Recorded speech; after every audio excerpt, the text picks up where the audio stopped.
quiet for now or for a very long period of time. In this One Nation weather forecast for America, I'm going to be covering whether the tropics look to heat up or if they look to stay quiet through most of July. Let's go ahead and get right into that. This is our tropical activity tracker. This is the National Hurricane Center 7-day tropical outlook. As you can see, nothing to see here, no disturbances with even a 10% chance of development, so that is the good news for us. Now, what are the systems that we do have, and should we be keeping a close eye on them? It's for our Friday, July 7th for us here. The tropical tracker showing, the European model showing some of these showers with a cold front progressing out over the open waters and stretching back into the Gulf Coast region, producing those pop-up storms into places like Florida and along the immediate Gulf Coast. But notice, no organized activity along that, no big clusters of storms that look like they could get themselves together. We also have a couple of tropical waves, one of them coming off the coast of Africa for us here with some heavy rain pockets, and then more of light to moderate rain pockets coming off, moving into portions of the Lesser Antilles for us here. As we go into our Saturday, notice how that kind of spreads out into more just scattered activity, and then we also have just a broken tropical wave making its way off a little bit further away from Africa for us here, and about a third of the way to the Lesser Antilles by our Saturday again. And then look at this, there's that cold front really just falling apart as we go into our weekend. So really not looking at too much activity other than some of that rainfall. And here's why. Look at all this dry air that's sitting out over the Atlantic. We have this even along that cold front zone. We have some dry air pushing in. We have dry air into most of the northern Caribbean, even into portions of the central Caribbean, these dry spots that these tropical waves are running into.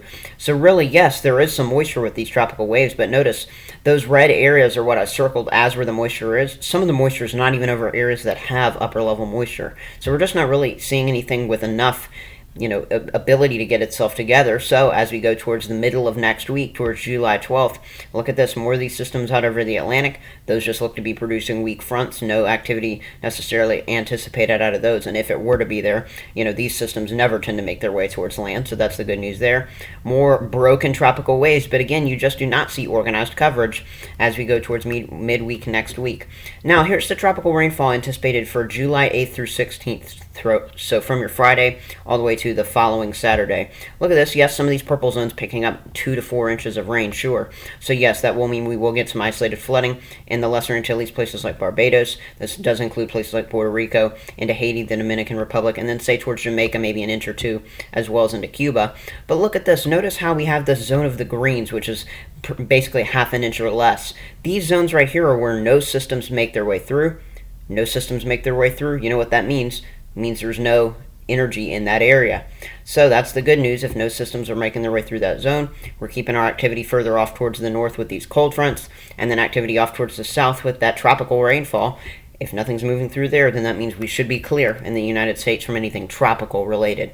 So your headlines recap. Tropical activity remains limited. Dust and low humidity values in the atmosphere will prohibit development beyond the tropical wave stage. Nothing to enter the Gulf of Mexico. Any tropical waves that form will tend to push into Central America before forming in the Pacific, which will be much more active. Heavy tropical rainfall in the Caribbean. The on and off tropical waves could spout 2 to 4 inches of rain over a week-long period. Isolated flooding will be anticipated for us here, with general activity looking calm through mid-July, so that's the good news. Subscribe, hit the like button for more updates like these, as well as on-land updates. Thanks so much, and here are the credits.